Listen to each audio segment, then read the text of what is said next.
And hello, and good morning, and welcome. I'm David Bowles. This is Bowles.tv. Monday through Friday, 9 a.m. Eastern. I'm obsessed with the closed captions. It just said this is Balls TV, which is probably true. Big ballers, big dummies. I should speak more clearly and pronounce my words better so the captions can keep up. Well, I think we're now on day 5 or 6 of having no sunshine on the East Coast. It's another gloriously ugly, rainy, and foggy day right here in Jersey City. Wow. But we have hope that sunshine will come and the new year is on the way. Now let me see if I can pin something for you. I don't think I can pin this. That's very interesting. I can pin some things, but not other things. So, if you got here earlier, you may have seen that Jana cheered 1,000 bits and said Happy New Year. And then our Bowles brand bot also cheered 1,000 bits. Happy New Year, too. I'll show you what it looks like here. Maybe I'll take a screenshot. This is what it looks like in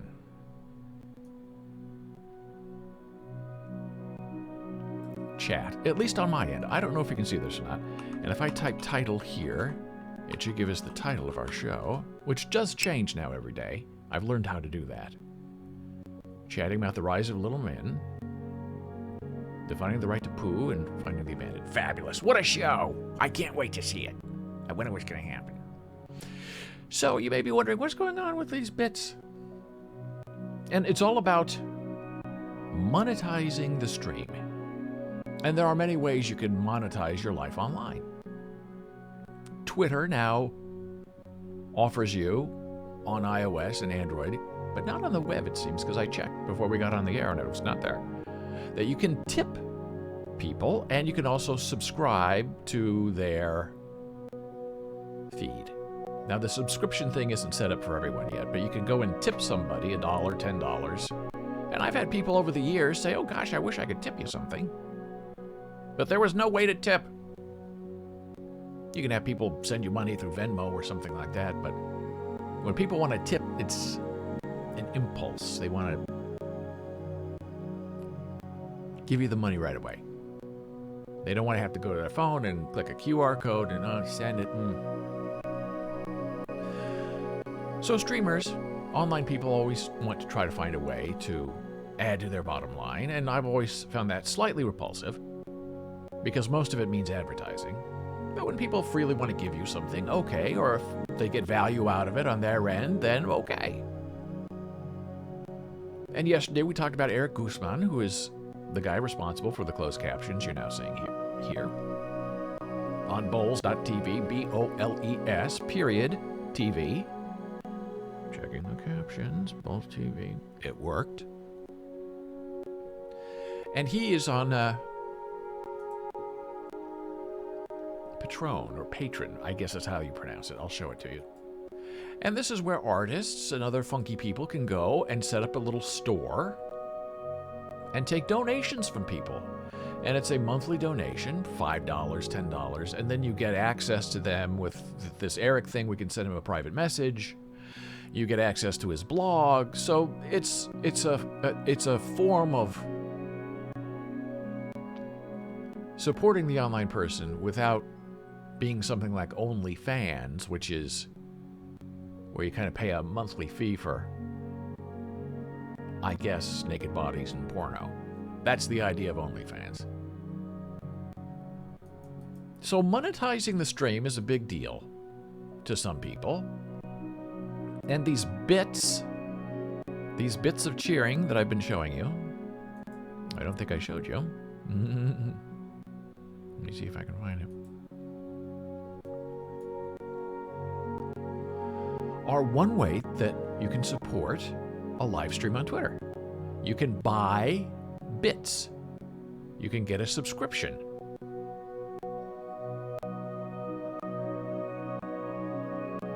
I think that there's two ways through officially through Twitch channels where you can sponsor a streamer.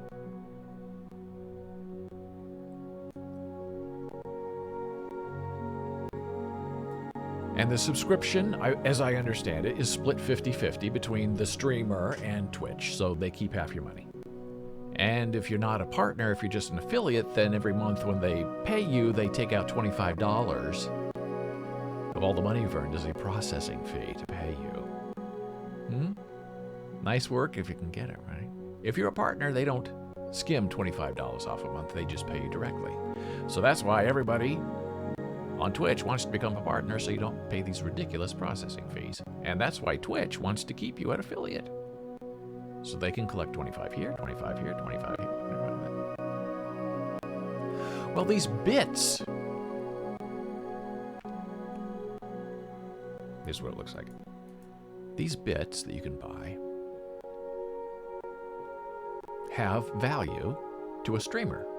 You can see Janet cheered 1,000 bits. And then I cheered 1,000 bits wishing everyone a Happy New Year. And I didn't realize it's really not, tomorrow is New Year's Eve. I thought today was New Year's Eve. And Jana earned a new bits badge. Okay, neat, right? Fun. Jana's going to be here tomorrow. A wonderful ASL lesson, a hardcore ASL lesson, hardcoreasl.com, where she's going to teach how to recognize and describe facial features. Which is very interesting. How would you physically describe the intricacies of someone's face?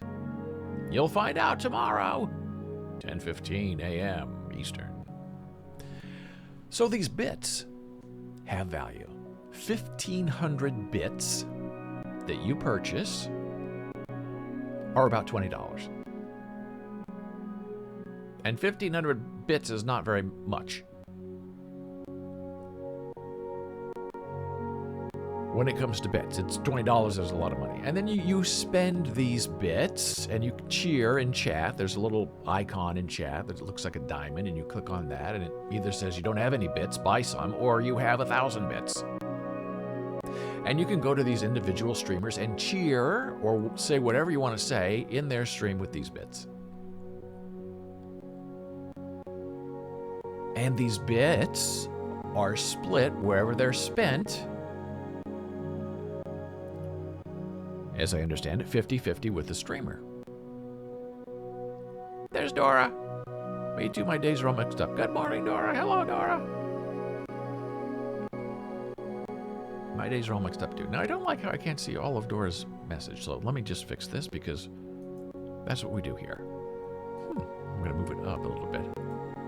And then I'm going to say something in a quote just to see if we can see it better. Better. Okay, good. That works. Okay, so these bits get split 50-50 between streamer and Twitch. Well,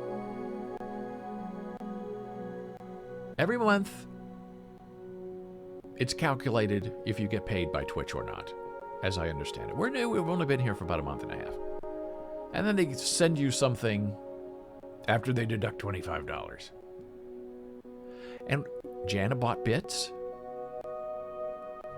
I bought bits because we thought we would have to spend 500 bits a day to see these closed captions. But we don't have to. So in order for us to get half of our money back from Twitch, we have to spend these bits before the end of the month. So that's why you see a cheer from Jan Marie and a cheer from Bowlesbrand, and she'll probably be cheering a few more times during this thing, this live stream, and so will Bowlesbrand. So we use up all our bits today and hopefully get half back our money next month. But who knows? I don't really know. But here's something I do know, which I find very interesting.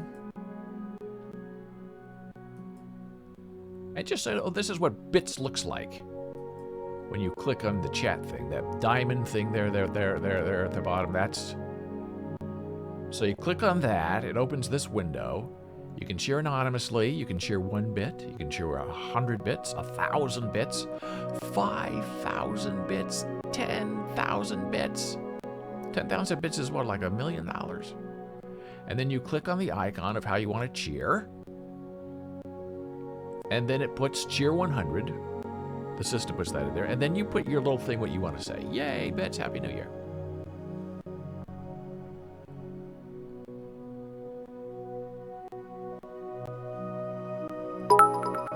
See, that's what it looks like.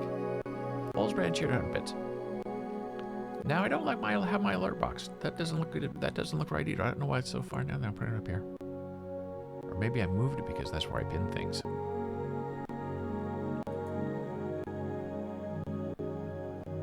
That's why I moved it a little bit because I'm pinning. Oh, it's so confusing. Technology. So that's what I just cheered that you saw. That's this screen that you see on the screen too. That's what it looks like when I did it. And then I hit send, and it's sent. Maybe I'll cheer again, just so we can see if it looks right. 100. Oh, I'm using up all the rest of my bits. That's good. I get my money back.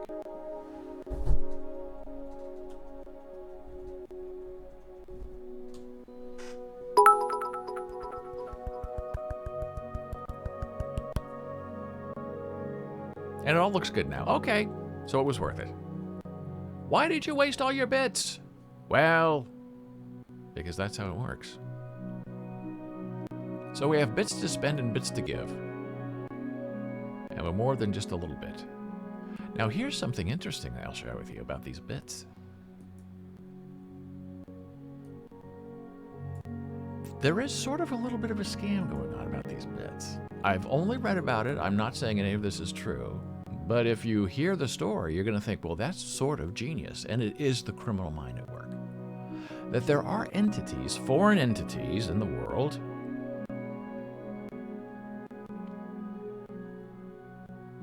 with access to Twitch. And they want to launder money from afar. So what these bad actors, bad people do is they contact... I've never been contacted. Jen Marie has never been contacted. What they do is they contact streamers on Twitch. And they say, hey, we're going to buy 50,000 bits. I don't know how much money that is. We're going to buy 50,000 bits and use them in your channel. And you're going to get all this money, $50,000, let's say, from Twitch in a month. And you send us 90% of that money, and you keep 10%. That's your fee, your processing fee, for being the launderer through Twitch of our stolen, tainted money. And you have to use a credit card, I think, to buy the bits. I think it's the only way to do it. But they don't care, it's a stolen credit card. So some of these streamers go for it. Oh boy, I'm going to get $10,000 next week just by someone buying bits and cheering in my stream. Oh boy.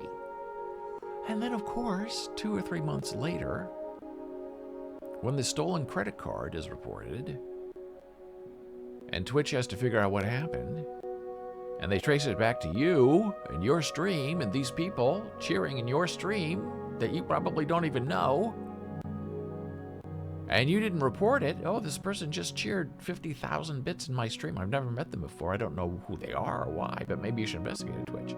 Well, if you don't pull the rug out from under them, and you wouldn't because you're involved in the scam, then Twitch says, oh, by the way, you owe us $50,000. And what do? You quit streaming? You think Twitch, Amazon's going to let that go? No. They follow you. They're going to get their money back because the credit card companies took the money from them. So you're involved in this scam. There's no such thing as easy money. And I'll say on Facebook, every week I get 2 or 3 emails from people saying, I will pay you $5,000 a week just to put up 2 ads on your Facebook page because I have a lot of followers. And you wouldn't believe how many people on Facebook fall for that scam. And usually it's a check scam where we'll send you $5,000 and then we'll send you $5,500 and you send us $5,000 and you keep $500. Well, it's a stolen check and bounces back in their face. Or they say, look, in order for us to publish these ads, you have to make us an administrator on your page. But we'll pay you $5,000. So they pay $5,000. The check appears to clear. The Facebook person gives them administrator status. And when you have administrator status of a page, you can lock out the original person, and remove them, and take ownership of the page. And then you use that to sell porn or other awful things, and the person who thinks they got $5,000 2 or 3 months later gets a call from the FBI or the Secret Service or their bank saying, oh, by the way, all that money you thought you had, $5,000 check, well, it was fraud. So there you go. Now you can play with them a little bit and say, do a wire transfer, or send me the check and I'll wait 2 months to see what happens, and then they go away. But if they find your page valuable enough and they can lowball you enough to take ownership of it, well, then you're in trouble. There's nothing like greed to help make your day. Now, it's interesting, these cheers, I can't pin them. That's why I had to show you.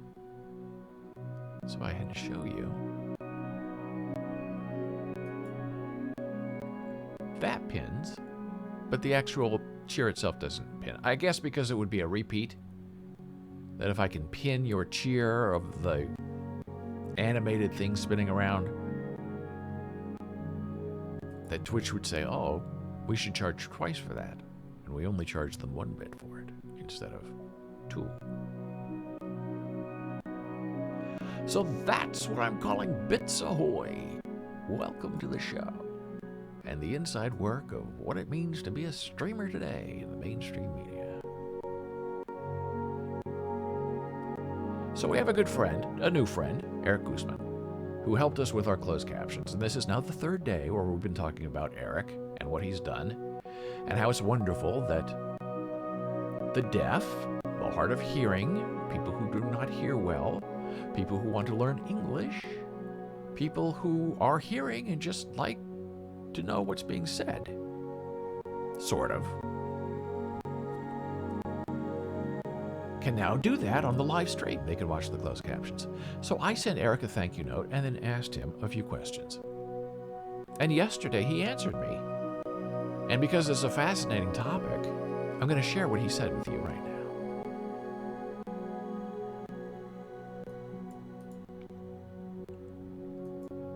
So I asked him, I said, we chatted about his closed captions. On the first day we had them working for about 44 minutes. I went on and on about it. Most of it was a misunderstanding because I thought I owed 500 bits per streamer, per watcher who wanted to see. It seems watching on an iPad, one has to choose between captions and chat. You can't have both active at the same time. Is that right? And Eric said this. Yes. Twitch designed the extension system to be one or the other. There is an open request to Twitch, to figure out a way to put an extension over the video. But in my opinion, I don't think it will ever happen because of how different each mobile device is. That's probably true. I believe if you were to use the OBS WebSocket feature, which we do not use because we don't have that software, it will just overlay on the video, but I may be mistaken. This implementation also carries over to the TV apps, where Twitch hasn't included the extension in their period, which explains why your Apple TV viewers don't see any captions. Rats! Not a lot of people have Apple TV anyway, and not a lot of people know how to install an app, set up the app, open the app, watch the Twitch. But there's nothing like having a great big HD TV of your face as you're streaming on Twitch or watching other people play chess. If you want to be inclusive to all viewing platforms, another option is to use open captions, embedding captions directly into your stream as a source in OBS. We're not using OBS, we're using Streamlabs. This, of course, takes up screen space, but could be an alternative if you have enough mobile and TV viewers. Web Captioner is the best for open captions. That is not his project. But I appreciate the recommendation. Now, the problem with open captions is they tend to make people angry. Because this is America, this is freedom. We don't have to have a COVID vaccine if we don't want one. We can carry a gun into Walmart if we feel like it. People don't want things forced on them. And open captions does not give you the choice of turning them off. Open captions means they're always there no matter what you do. Closed captions is a choice. That's the difference between closed and open. Closed is you have to click a button to get the captions. Open means they're there forever. I don't think open captions would go over well. Now, I wondered if as I'm talking, everything I'm saying is being recorded. So I was curious if there's a text transcript that is created and saved from the live closed caption stream. And Eric said, I have tried implementing this in the past, but it proved to be much, much more challenging than I had anticipated and had to disable it. I would love to see what happens in the stream and how I'm being interpreted by the text, and if I can fix things and what mistakes are being made. Getting the timestamps right and avoiding some server performance issues were the main challenges. I want to revisit this in the future, but it might take a while before I do. Now, that's something that he could make as an add-on to his Patron thing. $5 sponsorship if you want the printout of your closed captions. That's $10 a month. That's one way he could do it. Here's my question. Is there any way to locally correct captions? Bowles, B-O-L-E-S, gets captioned as B-O-W-L-S. And it's confusing when I give the URL for BOLES.TV. My wife, the beautiful Jan Marie, tells me I have to spell it out. And it's very smart. She told me that. I told you that. That's what I do. BOLES period TV. But it seems like I have to say period instead of dot to get the URL to work. And it's weird when I say dot and they close caption dot, because some people may not know what a dot is, because a dot is not a keyboard thing, it's a period. Which sort of all makes the closed captions a mess. Well, this is what Eric said about that. Unfortunately, using the free speech recognition service, you cannot do custom model training. It would be great to try to get it to learn Twitch lingo, but the out-of-the-box free version of closed captions does not expose any sort of API to do so. And that's something he doesn't control. That's something that's just out there that he uses in his extension. I have thought about, in the past, having a user-specified mapping for certain words to try to emulate an autocorrect. That's cool, right? Like with the custom block list words in your settings, which I have a lot of, and they're all curse words. And it's funny because I'm blocking curse words that I will never speak, but I put them in there anyway. Because the only thing that gets captioned are things that I say into this microphone. If I play a video, if I interview somebody, that part doesn't get captioned. Only what's captioned is what I speak. Not the best way to do it, but that's what we have so far. As the lovely Jana Marie has been known to say for 33 years of marriage, it's better than nothing.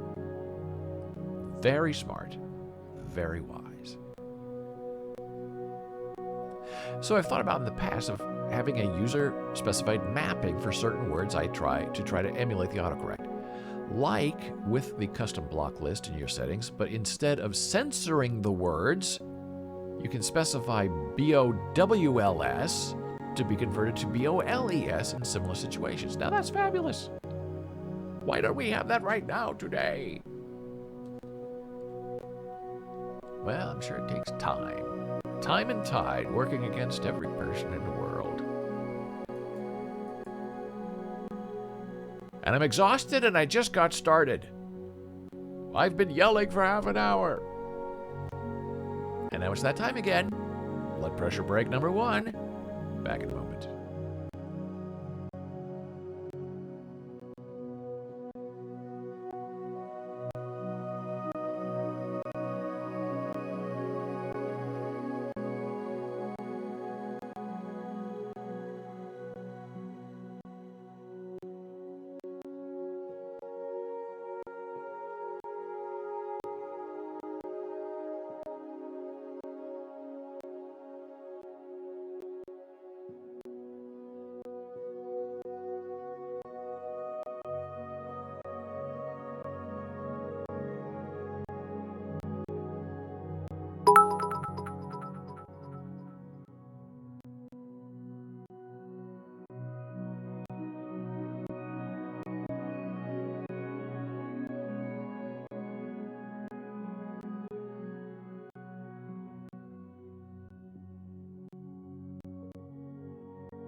back from break.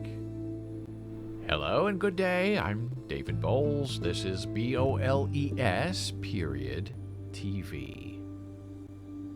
Bowles.tv. I'm David Bowles here every Monday through Friday, 9 a.m. Eastern. And it's interesting, you go on break and the closed captions stay on the screen. So I guess you can get caught up if you're not able to keep up. They don't fade away. And during the break, it looks like Jana Marie cheered a couple of times with some bits. Isn't that amazing and magical? Oh, it's just so wonderful to have the support of Jana Marie. Maybe it was Jana Marie, maybe it was magic. I don't know. We don't know exactly where she is in the world, and she likes it that way.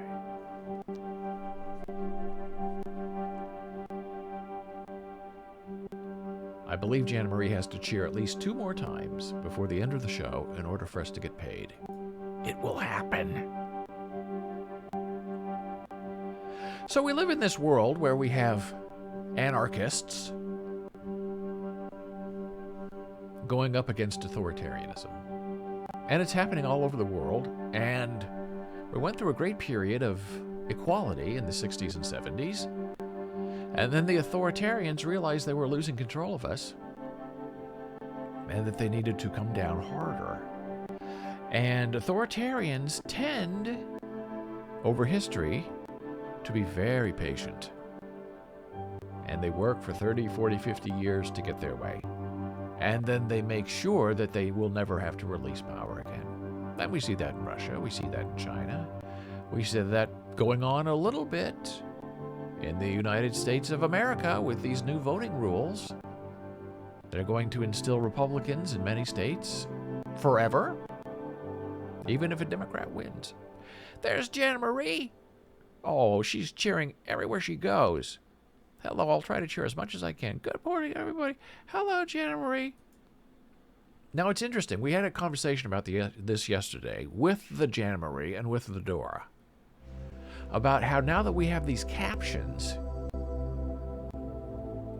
the viewer has to make a choice on these iPads and iPhones.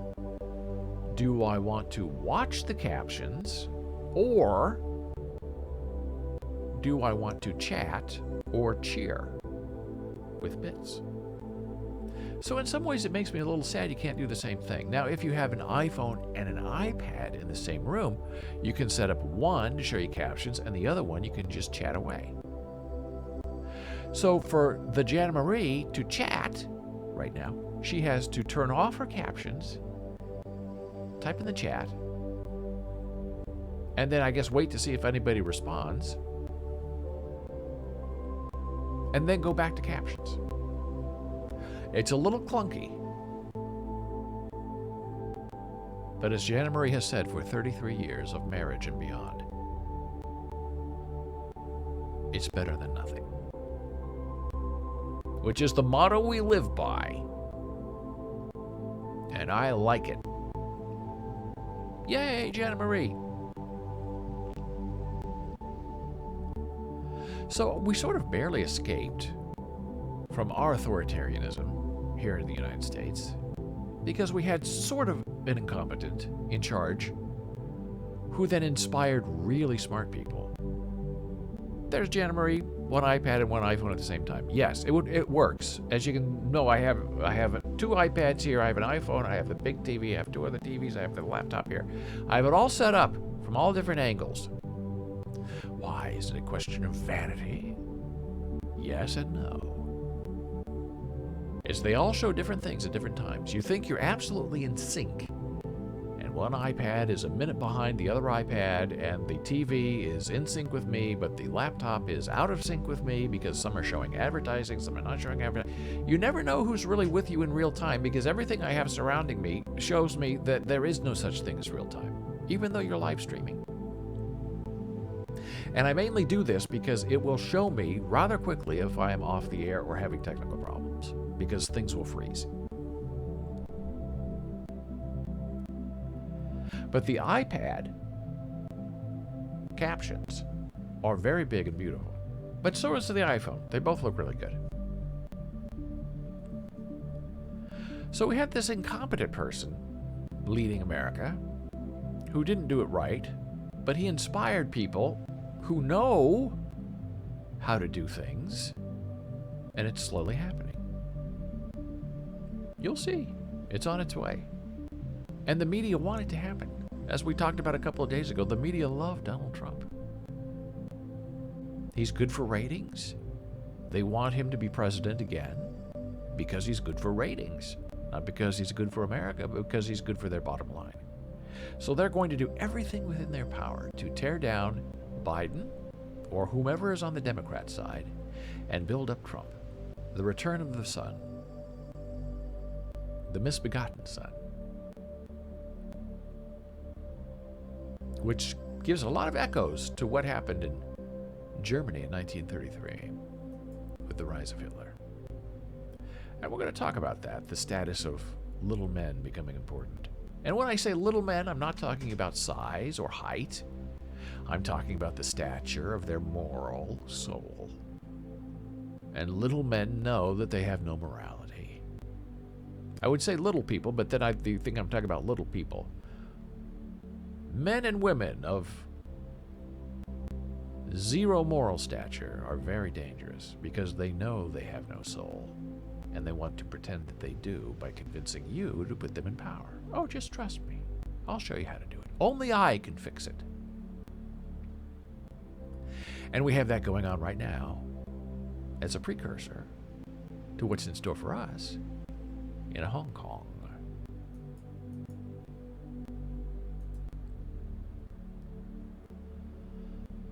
Now, when Trump was president, he hated the free press. He railed against the New York Times, wanted reporters put in jail, hated the Washington Post, didn't want CNN, MSNBC on the air. He wanted to take them off the air. He wanted national television to be Fox News. I don't think he thinks that way anymore because he feels that Fox News has turned against him. Now he wants own, or maybe his own network, to be the default place where you get your misinformation. So, we celebrate a free press in America. We'll see how long that lasts. I'm not confident that it will last. Because people like Trump are good for business. They're controversial. They cause trouble for people. So yesterday, National Security Police in Hong Kong arrested 7 people linked to the popular pro-democracy news site Stand News, prompting it to shut down and dealing a further blow to freedom of journalism and speech in a city once celebrated for its rambunctious journalism. The city's National Security Department said Wednesday that the arrests were for conspiracy to publish seditious content, an offense under the colonial-era crimes ordinance. The offense is punishable by up to 2 years in prison and a fine of 5,000 Hong Kong dollars or 641 American dollars.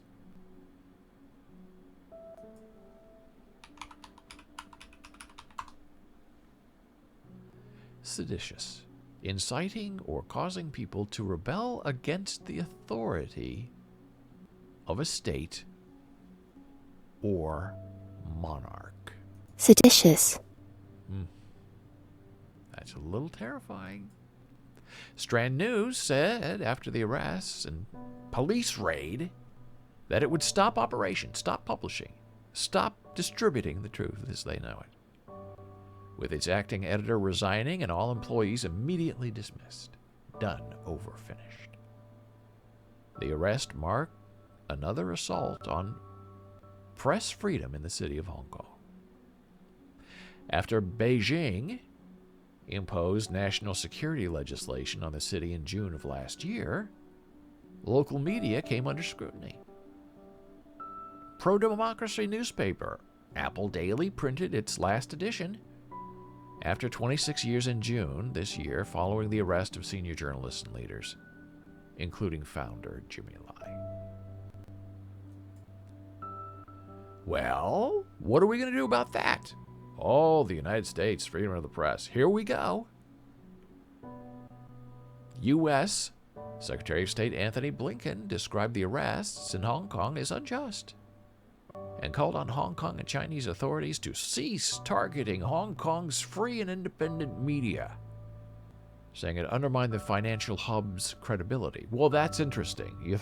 They don't care about freedom of the press, but if you're going to take away their money because democracies are not going to be involved with Hong Kong, well, maybe we'll listen to that. But Hong Kong's government, now controlled by the Chinese, denies targeting the media and curbing its freedoms. And its leader, Carrie Lam, said the action against Stand News was aimed at seditious activity, not the suppression of the media. So even in Hong Kong, they know how to gaslight. These actions have nothing to do with so-called suppression of press freedom, Hong Kong leader, Chinese-controlled Carrie Lam told reporters. Journalism is not seditious, but seditious activities could not be condoned under the guise of news reporting. Now, who does that sound like? It reminds me of Donald Trump and the railing he would do every single day against the free press in the United States. False news, fake reporting. You're all false news. It's really awful, treacherous, but compelling stuff. And where are we going to go from here? What does this mean to the rest of us?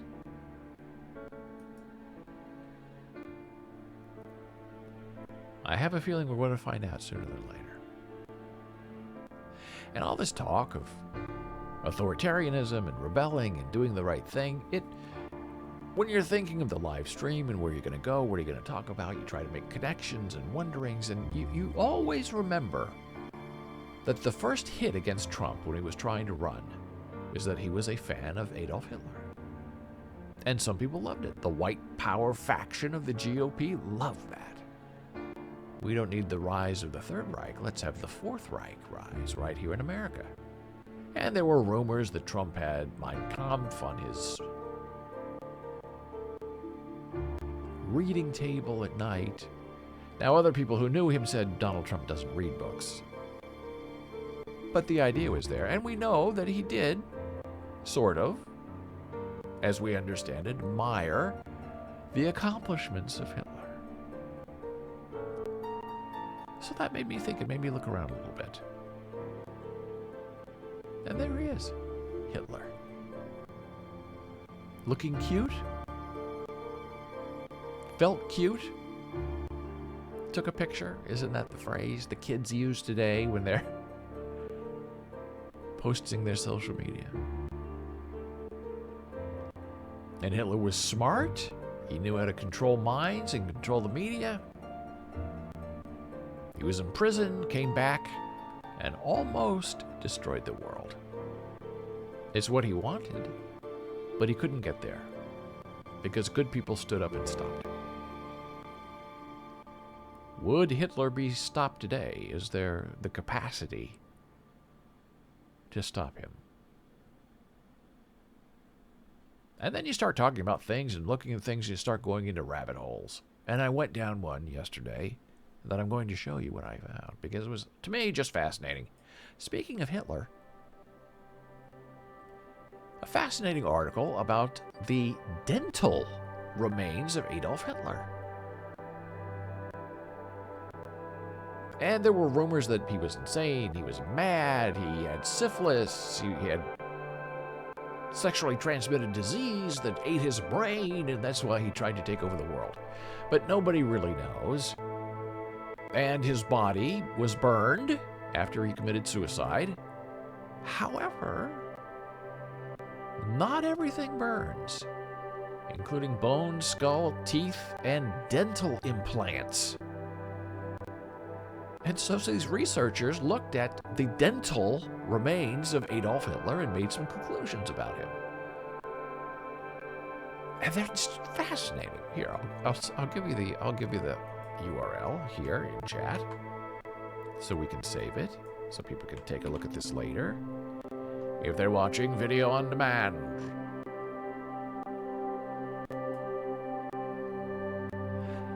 And they generally discovered that he had really bad teeth, gum disease, was in a lot of pain, cracked teeth, his bridges did not fit right. So you can imagine how that alone would affect how you interpret and interact with the world. Every time you speak, you're in pain. And he did a lot of speaking. He did a lot of killing and he did a lot of speaking.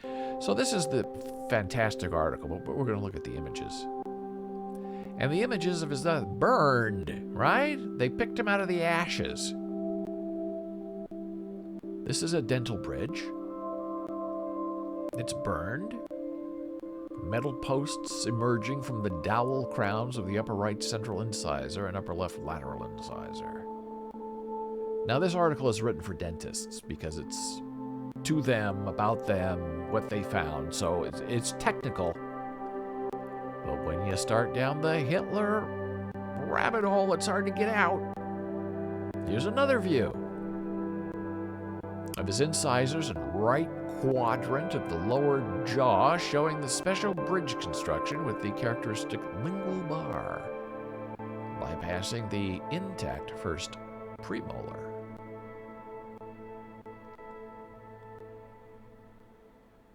And then they do some drawing about what they found, and these are from his original dental records.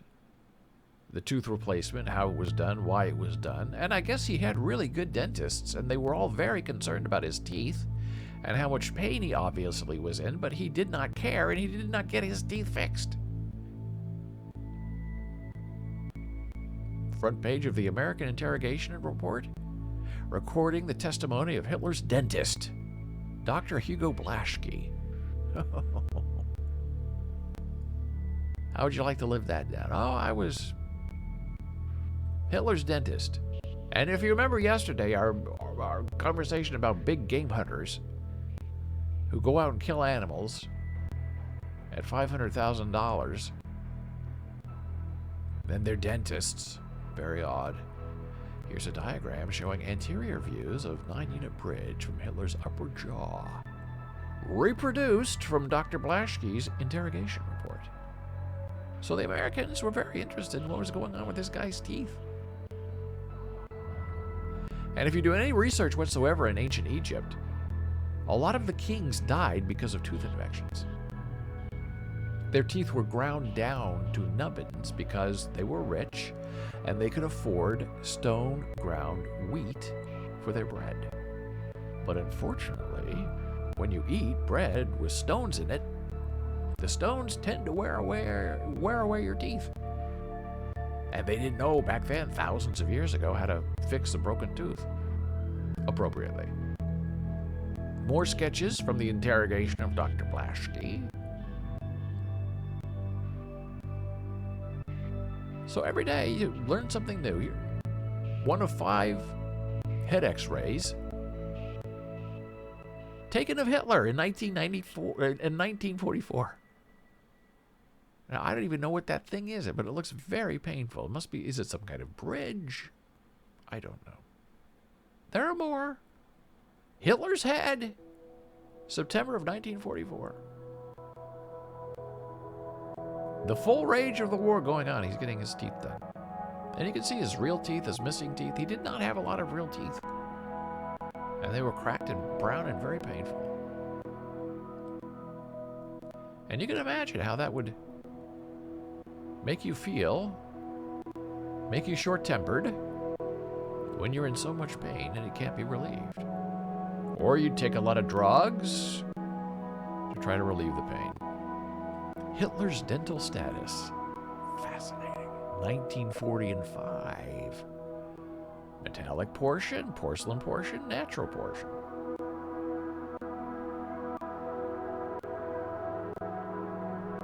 You get to know the man from the inside out. Nobody really wants to see it, but here it is. Everything's on the internet, you know. So there you have it. Hitler. Bad teeth. Big dictator. A small person.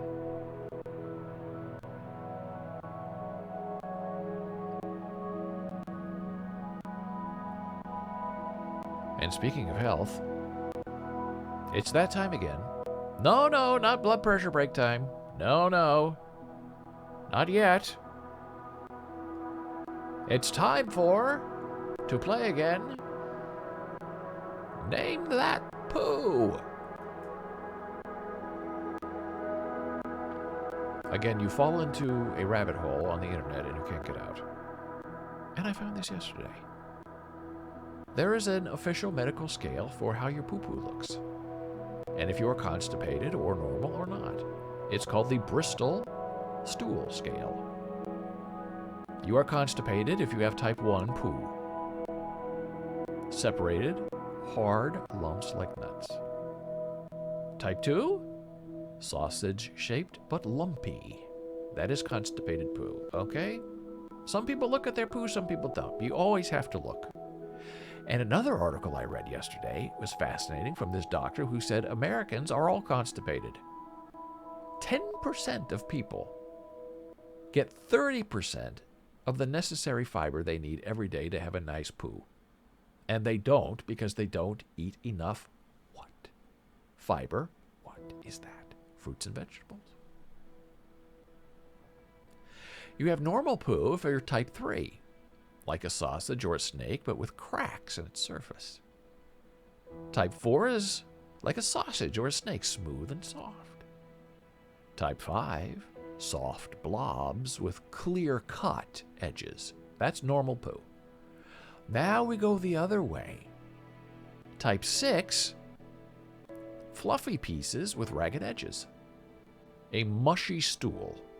Type 7, watery, no solid pieces. So those are the signs of health and discovery on the poo scale, the Bristol Stool Scale. You heard it first. You read it live. Here on Bowls.tv. And with that, we are not yet taking a blood pressure break because there's one more thing I want to show you. Speaking of rabbit holes, here's a new one. I love these kind of puzzles. This isn't a puzzle, this is like a play with your mind kind of thing. Why is it not working? Oh my goodness, it worked all day. What happened to it? Oh, I know what happened to it. I think I deleted it. I was in a special file. There's nothing quite like being prepared.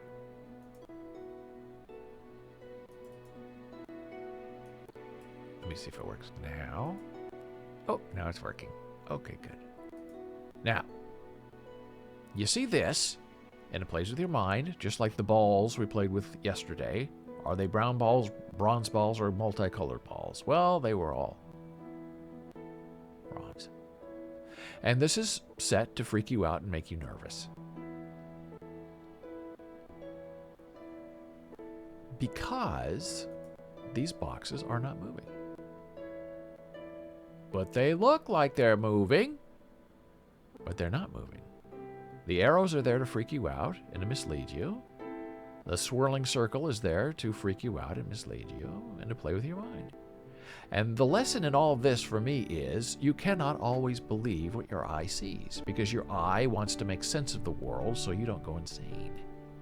But that means there are people in the world who can try to trick you, like Hitler, like show you propaganda and things and oh, we're not killing people. We're just reassigning them. Everyone's still alive. So how do you figure out? How are they doing this? What is the magic? Well, there's one way to figure it out. And I will make this a lot bigger just so you can really get an up-close glimpse of what's going on. And I'll show you when this restarts how we can know that the boxes are not actually moving at all. And this is how we know. Well, you can't see it. Okay. But you put your finger on one corner of the box. And your finger will not move, and the box won't move. That's how you figure it out. If you're watching on your computer, just put your mouse arrow cursor right on the edge of the box, and leave it there, take your hand off, and you'll see that the box does not move. How does it work? It works by manipulating the pixels that make the outline of the box. Now, this is a lot of work somebody did. And they start here with light to dark, and they move this way from dark to light. And then when they want to move the other way, the pixels that make up the outline of the box go this way, creating the sense of illusion just by how the pixels replace each other on the screen. That's what's going on with this crazy thing. It's the most fun thing ever. And putting the arrows in really, really makes it good, because it makes it even more confusing. And each box is individually designed so they can move in opposite directions or appear to move in opposite directions. So there are people you meet who would say absolutely these boxes are moving, when in fact, they're not doing anything like that. And for now, it is time for our blood pressure break. We will be back momentarily. Thank you for being here.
We're back from break. I'm David Bowles, here on Bowles.tv, B-O-L-E-S, period, TV. And we are live with you every day, Monday through Friday, full of cheer and spit and sealing wax. Hoping you're having a good day. It is still a very bizarre day here on the East Coast. It's slightly foggy and completely overcast. There is no sunshine in our day, and it doesn't look like there's any sunshine coming anytime soon. Now, you may be wondering why, on a Thursday, do I need to know my poo? Well, I'll tell you why. First of all, people don't know if they're constipated or not. Many people don't know. But if you're ever having a conversation with a nurse or a doctor, you can be in control of the conversation. And you can say, well, on the Bristol Stool scale, I go between a 4 and a 5. A little mixture of both. Or between a 6 and a 2. And that helps them because they know that poo and pee are very important parts of understanding how the body is working and if the body is working properly. So don't be embarrassed to describe the state of your poo to your doctor or your nurse or your physician's assistant.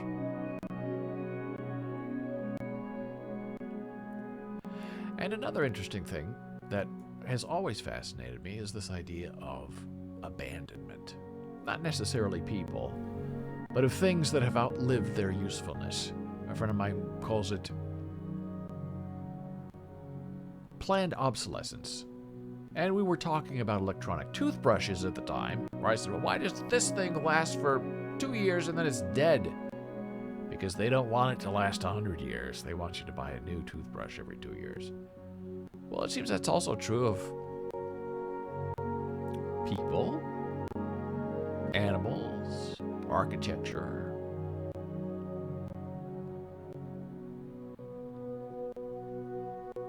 And one thing that has always fascinated me is this idea of a dead mall.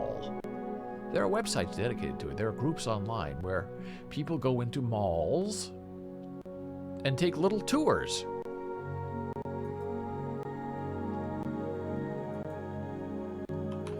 And it's sort of creepy, but also really fascinating. And I'll show you a group that is very interesting. And it's on Reddit. And the group is just called Dead Malls. And people go in and take video or photographs of malls that are still standing and open, but not operating. It's like going in and visiting a ghost town. And it's very sad. If you're a child of the 70s or the 80s, the place you went to have fun or to walk around or to meet your friends was the mall. And today, online social media has replaced the physical mall. And there are a bunch of malls all across America that are being abandoned and not necessarily being torn down or replaced. They're just sitting there open. All over America, all these malls. And some people say, well, let's take these malls and turn them into homeless housing.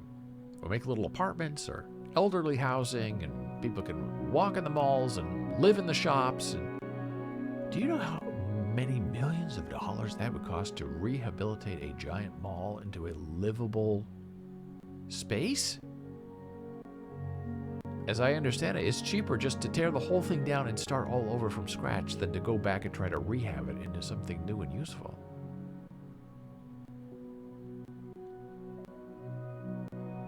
And it's just a little depressing. If you watch these videos and you see the images and you feel, a part of your childhood being lost. And they're haunting images of where people used to live and work, where they used to make money and support their families, and now they're just empty stores. Some of these stores get turned into churches, where you just go in there, you go in the mall, and you go praise God and Jesus or whomever, and then leave. And it's all very 70s.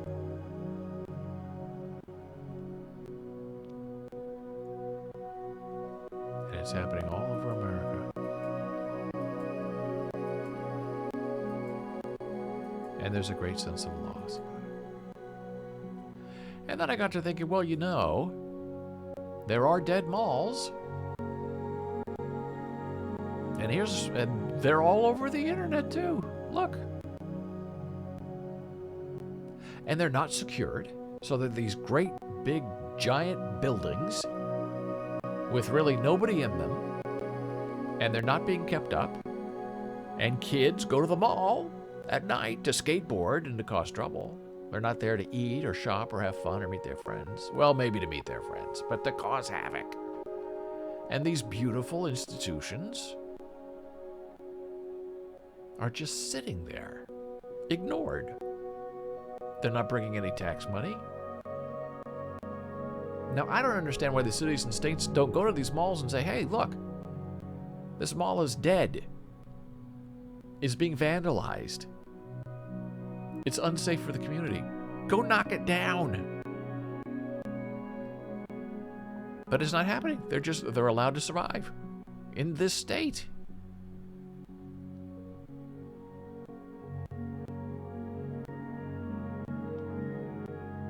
And it's haunting. Now, some malls are doing pretty good.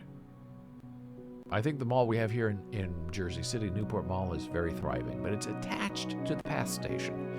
And one thing I learned the other day is that the Newport Mall in Jersey City is required by its license with the city of New Jersey, the city of Jersey City and the state of New Jersey, to be open 24 hours a day.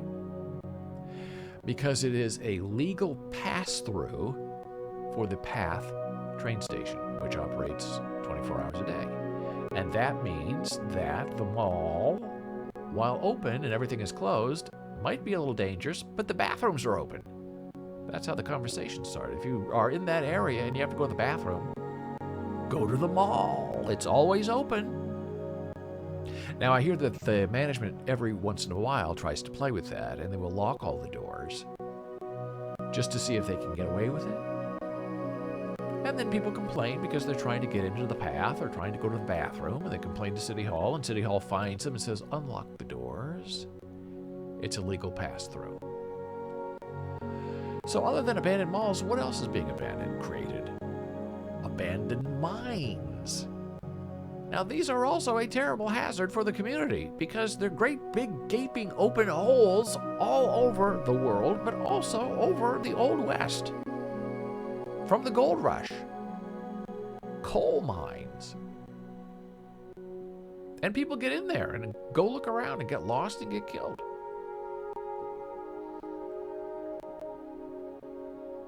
Now, you'd think they could fill them up, but I guess it's too expensive. Who wants to pay for that?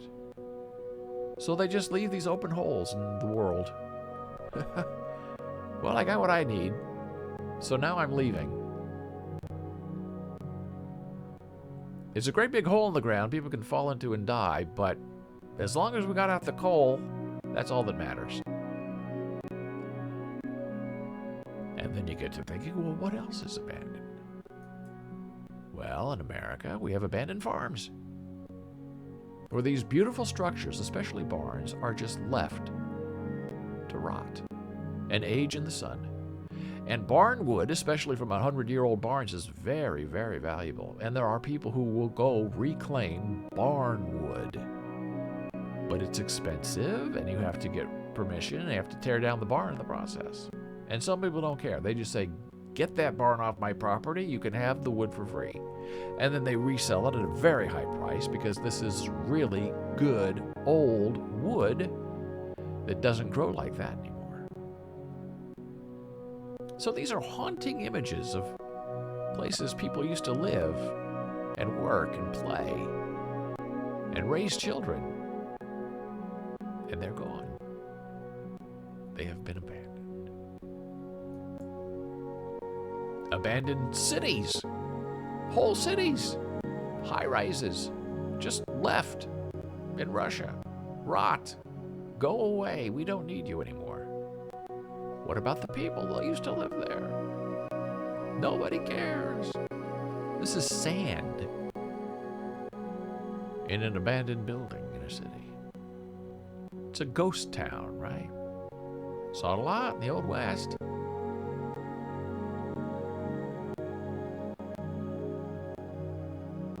I believe this is the abandoned city in China where the state built all of these buildings and no one wanted to live in them, and they just said, okay, well, go home then.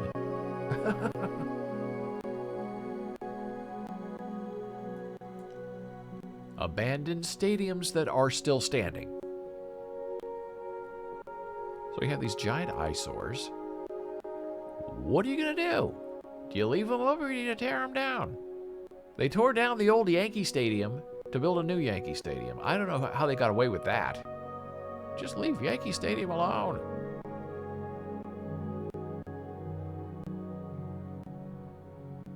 Nobody wants to pay for cleaning up the mess. Just blow it up, tear it down. And people abandon their homes. Tornadoes, fires. It's cheaper just to leave it as is. Get out while you can. It's very sad. Regular people homes.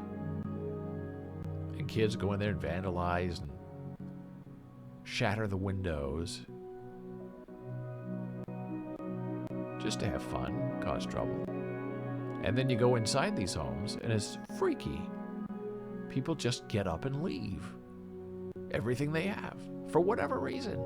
They're running from the law, they ran out of money, they're bankrupt, they don't care anymore. They want to go out west where the sun is shining and they just leave all of their stuff. As if it's a time capsule.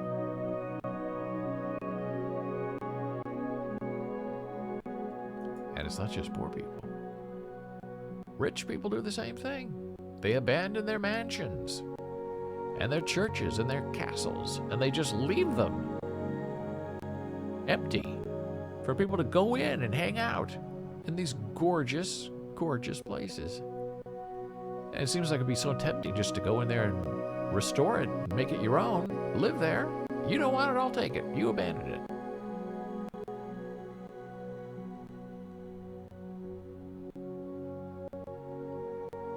And there are people who their hobby is to go to these old mansions and go inside and take pictures of what used to be. And for me, some of the hardest things to see are these abandoned theaters that people don't think matter anymore. That were once lush and gorgeous and places of moral worship, and they're just left to rot and degrade. And they're beautiful and they're architectural and nobody cares anymore.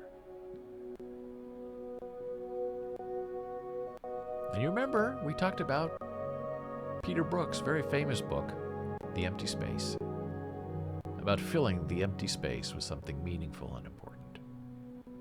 And you look at these images and you think, now that's an empty space. What could you fill? What could you put in that empty space that would make a difference to people?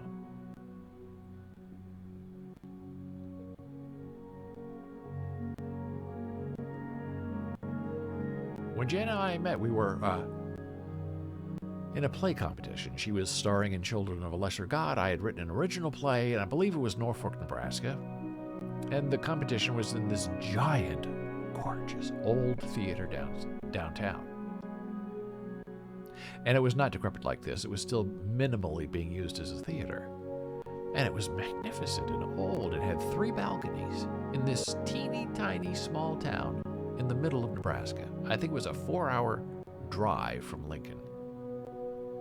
And you just sit there in this theater, and there are 10 people there doing a play, and you think, how could you fill this with 3,000 people? What could you fill in this empty space that would make 3,000 people come and resurrect the theater? And in many ways it makes you sad, because you know people are never going to go in there and fix it up and take care of it. And 95% of that theater in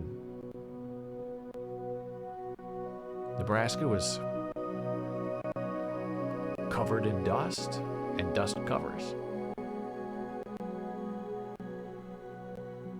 And I don't know if people don't care about the theater anymore, or if they just prefer something new. And the next thing that's going to be on here, I bet in the next 5 years, are abandoned movie theaters, because I think people are kind of done with that. Oh, the big experience of IMAX, the big experience, let's go and have everybody talking to us while we're trying to watch a movie. I'd rather be at home with my giant TV and my VR headset and be embedded in the movie as a participant and not a watcher. This theater abandoned in 1968. Still standing. Nobody wants to tear it down. Oh, that's too much effort. And the theater started in the church. That's why a lot of these theaters look like the church. And the Yale School of Drama, their theater used to be a church. And that connection is very important for what it means. And just so you know, today's Human Being podcast episode is a highlight from this delightful live stream on bowls.tv. It's our little conversation we had about filling the empty space with Peter Brook. And I encourage you to go check it out if you're interested. For more information about abandonment and resurrection and finding meaning in a life. And on that note, we're taking our final blood pressure break. I will see you soon.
We are back from break. I'm David Bowles. This is Bowles TV, BOLES dot TV, BOLES period TV. And just as we come back from break, I see our friend Dora has said something, and I was just going to talk about her when I came back, and she said something. Always great to save some money. What are you talking about? If I understood correctly, she's still half asleep. What are you talking about? We've been on break. Dora's back. We'll pin her again. Maybe she's still sleeping. Maybe she's sleeping. Maybe none of this is happening. We are all Dora's dream. But we were talking about abandonment and abandoning of empty spaces and spaces that used to be filled with people. And it reminds me of a conversation that Dora and I had yesterday offline. And I will talk about it very carefully and very briefly. Oh, using the 100 bits. Yes, that's what we're doing. We're spending the bits so we get our money.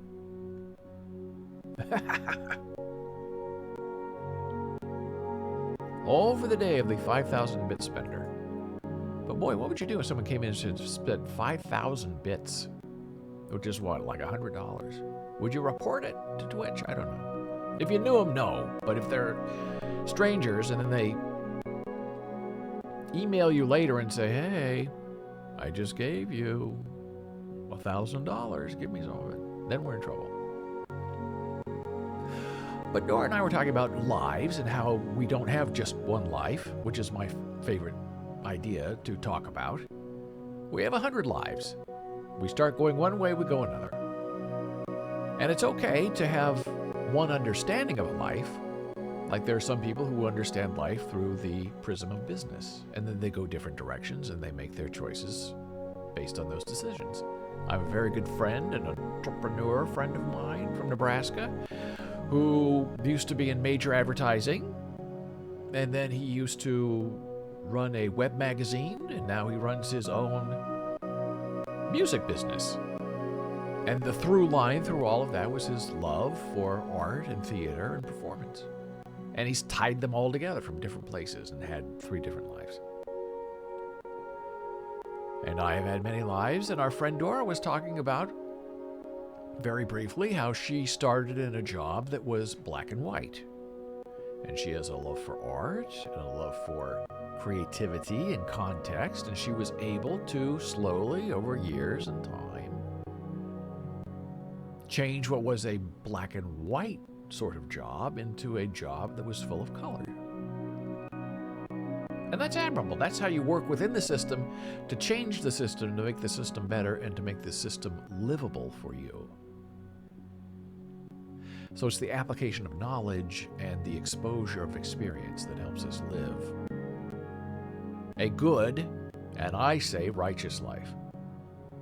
And in the medical business, there's an old saying, especially when you're teaching medical students, that if you hear hoof beats, think of horses, not zebras. Now, what that means is, if you're analyzing a patient or trying to figure out what's wrong with them, or doing a scientific bit of research, trying to figure out a solution to a problem, don't go for the crazy extreme. If you hear hoofbeats behind you, more likely than not, it's going to be a horse. So start your analysis and your thought process from there, that I'm hearing hoofbeats, I believe it's a horse, I'm going with horse. And then if you turn around and you find out that it's not a horse, that it's a zebra, then you can make your decisions. But don't start with the zebra and try to work back to a horse. Start with what you believe is common knowledge and common sense. And yesterday, as I was updating my social media stream, I put a little spin on that saying that will air sometime in the future. I don't know when, because all of my social media uses the same content but on different days. And I said, when you hear hoofbeats, think of zebras, not unicorns.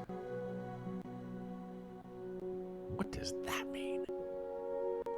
Well, I'm not telling you. You'll find out. Look at the social media over the next week or two.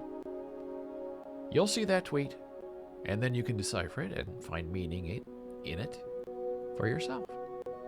Or maybe you'll read it and say it makes no sense. The saying is horses, not zebras, not zebras, not unicorns. Who does he think he is? How dare he? Exactly.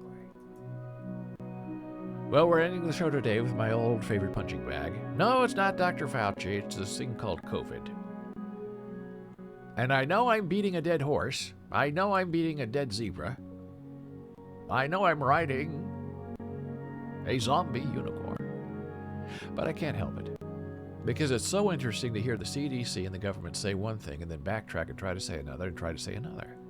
When all they're trying to do is keep people in jobs and in their workplace, but appear to care about the health of the people that they are talking about. So Dr. Fauci is backpedaling all yesterday and this morning. He says the CDC reduced its coronavirus isolation guidelines to help people get back to work. At least he's now telling the absolute truth. The CDC cut the isolation period for people with asymptomatic COVID-19 cases from 10 days to 5. Fauci said this would let the economy run. Not with zero risk, but with a markedly diminished risk. And just this morning they were talking about Kyrie Irving, who is a basketball player for the Brooklyn Nets.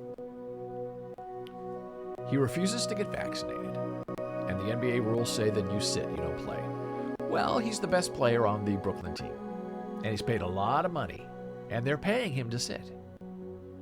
And then other of his teammates started to get sick. And the team decided, well, he can't play in New York because New York City has a mandate that if you're sick, you have to quarantine. So we'll only play Kyrie on the road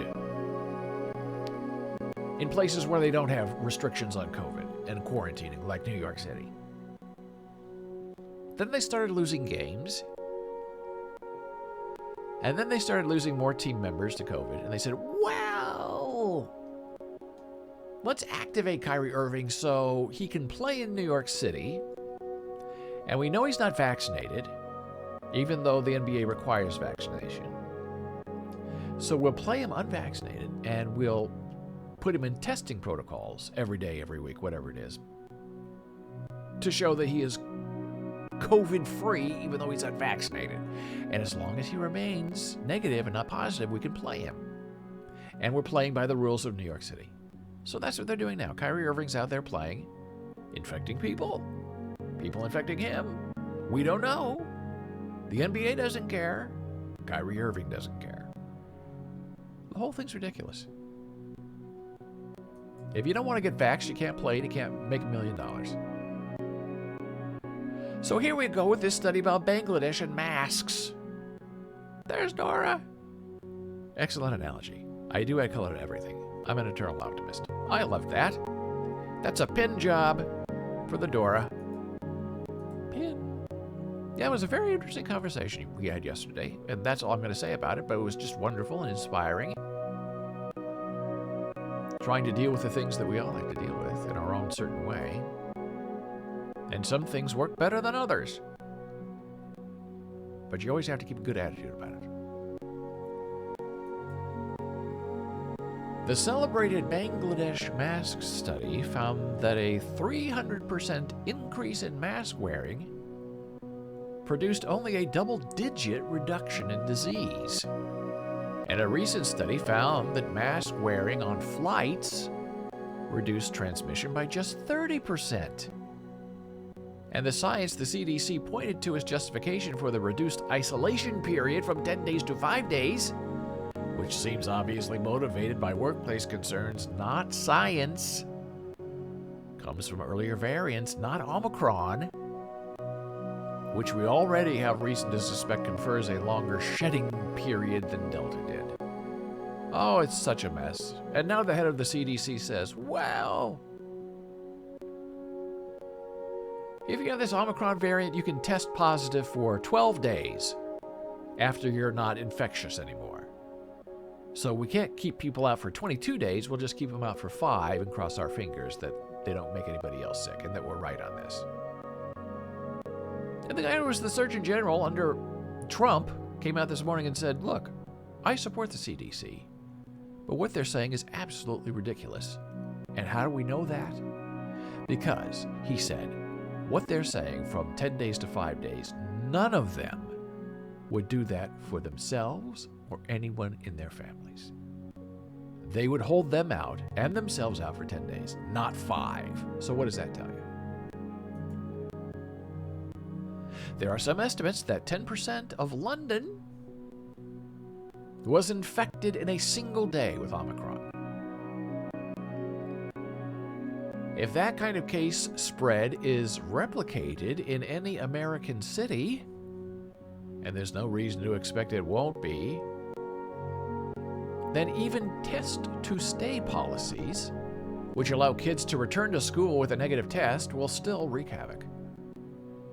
And so unless we're willing to throw up our hands and declare that controlling spread is pointless, there are going to be tons of positive cases in schools over the next month, as there will be in probably every sector of society. Oh boy, it's coming for us. Happy New Year! Yesterday was announced 4 Smithsonian museums are closing temporarily because of COVID-19 infections. Well, isn't that interesting? Over the last few days, the Smithsonian has seen an increase in positive COVID cases and associated quarantine periods among our essential and operational staff. The closures of these 4 museums will allow the Smithsonian to reallocate staff and keep all other museums open for the remainder of the week. The museum also said it intended to try to keep as many of our museums open to the public as possible without sacrificing the health and safety of our visitors and staff. It's not over. Apple closed all of its New York City locations to retail customers as COVID-19 cases continue to sharply increase due to the Omicron variant. 12 stores, including Fifth Avenue, Grand Central, and the Meatpacking District, will be open for online order pickup. In-store shopping and Genius Bar appointments are available at some stores. So this is all coming down after the CDC said we're going from 10 days to 5 days. And the Smithsonian shuts down, and so does Apple. And here's where it gets really curious. We're going back in a time machine to September 2nd of this year. From the CDC, with an alert warning. Lab advisory, shortage of COVID-19 rapid tests may increase demand for laboratory testing. Can you believe this? They knew in September that we were going into a bad situation and there are no tests. That's why they don't require tests to get out of quarantine now. Even though every doctor and scientist said you should require a test. They don't require a test because there are no tests. There is currently, in September, a temporary shortage in point-of-care and over-the-counter test supplies. To help preserve rapid test kits and supplies and meet current test demand, the CDC recommends the use of laboratory testing whenever possible. So this is nothing new. Biden's known about it. Biden himself has frankly acknowledged that his efforts have fallen short, particularly in scaling up testing. This was yesterday, even as he seeks to take credit for other aspects of fighting the pandemic. It's clearly not enough. If we had known, we would have gone harder quicker if we could have. Biden said in describing his testing efforts this week while meeting virtually with all governors. We have to do more. We have to do better, and we will. Other top officials, like Dr. Fauci, have acknowledged we don't have tests.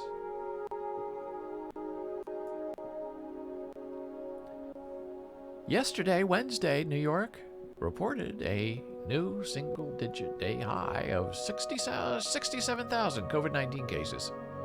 A 64% increase in 24 hours. Right? London, 10%, one day infected.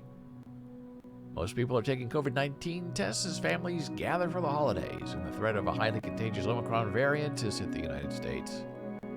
In New York, over 362,000 test results were reported, with a positivity rate of 18.5%. As we approach the new year, it's vitally important that we don't let our guard down in our fight against the pandemic, the governor said.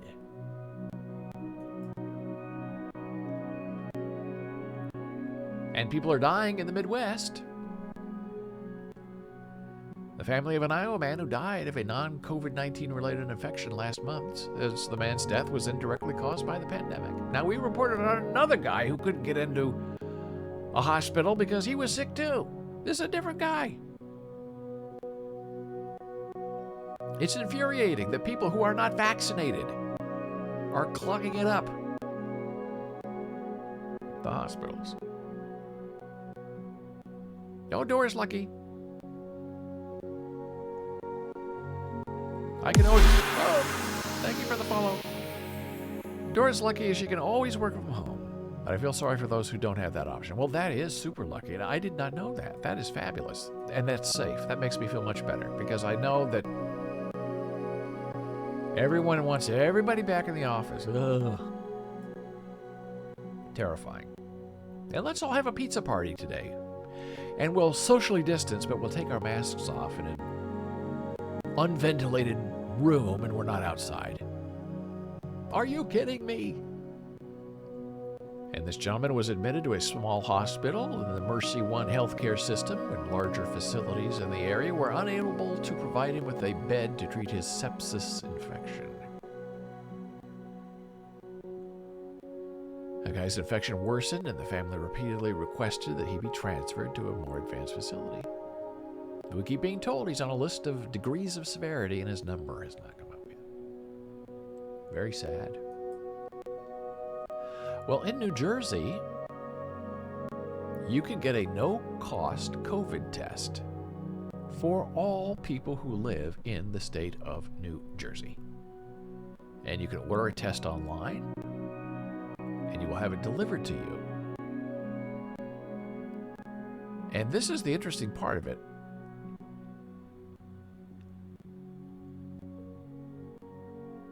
When you get your test, you have to log on to your patient flow for the next system and Zoom supervision. So here, last week I ordered my test. Here it is. It came today. Came yesterday.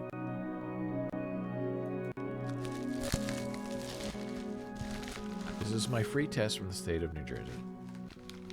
That was with the mail back. Ooh!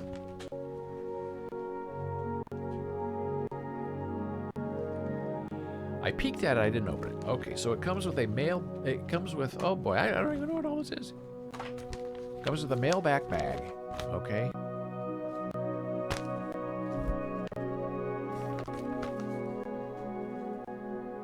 Now, I don't know who would do this, because it's going to take you days and days and days to get your results. COVID-19 test kit. Oh, here you go. Go register your kit. Provide a saliva sample. Send your sample back.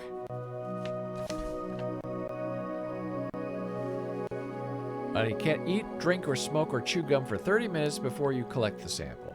I have one of these, and Jan Marie has one of these. We haven't done it yet. It arrived late last night. Provide a saliva sample. And you log in, and you have a Zoom meeting with some person who watches you open your test kit and spit into the thing. I guess that's so they have a record of who's taking the test, so you can't fake a test, which I guess I understand. And then you send your sample back in the provided return package. Okay. So that's an adventure that maybe we'll do today or tomorrow. It's very limited time when you can go visit for a Zoom meeting, and they say your wait time is between 15 minutes to an hour. Who's going to sit in a Zoom meeting waiting to have someone watch them spit into a vial? But that's the process. So this is a test kit. This is what it looks like. Hide this, just in case there's something weird going on.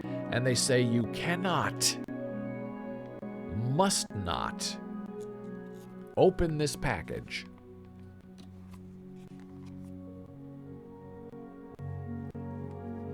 unless and until you are on the Zoom call with the manager or the person who's going to watch you spit into the vial. It looks a lot like the 23andMe DNA test thing. I guess the NYU kids are used to spitting in these kind of things because they have to do it often. But it doesn't sound like a lot of fun. So that's our day. Interesting conversation, once again. As we talk about abandonment and small, cruel people who think they're bigger than they really are. We spent some bits. We had fun guessing the poo. We woke up Dora several times from a light sleep. We heard hoofbeats and thought of zebras instead of unicorns. And we're trying to make our way through this crazy COVID world. Oh boy. What's in store for us? I don't know. I'm slightly frightened to find out. Tomorrow is Friday, New Year's Eve. Woohoo! Big party time. Jana Marie will be here at 10:15. And her special, super cool, fun, oh, look at that, artist Dora. Oh, that's sweet. Love that. Cute. It worked. Trying your emojis. Yes, we also have some specific to this channel as well. I don't know if you can see them or use them, but they're there. And Jana Marie will be here tomorrow at 10:15, and she will do a ASL tutorial, hardcore ASL tutorial.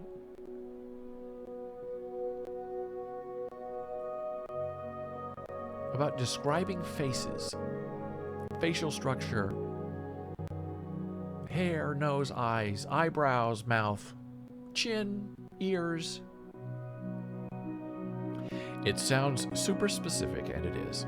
All the purple hearts. Love that, Dora. Very fun.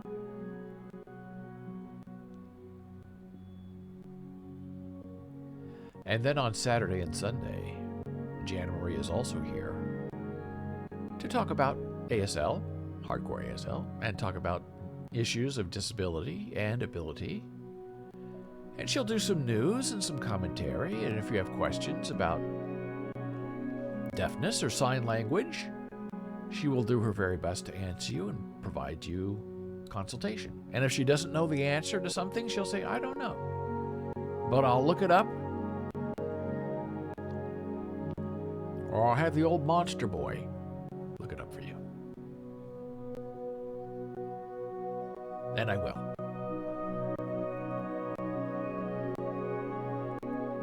So that's Saturday, Sunday, 11 for about an hour. Sometimes she goes a little hour and a half. Depends. And she'll be with you on the New Year. New Year's Day, she's here. New Year's Eve, she's here. New Year's Eve, I'm here. And I'll also be around on Saturday and Sunday, privately sniping her from chat with my Bowles brand bot. Just kidding.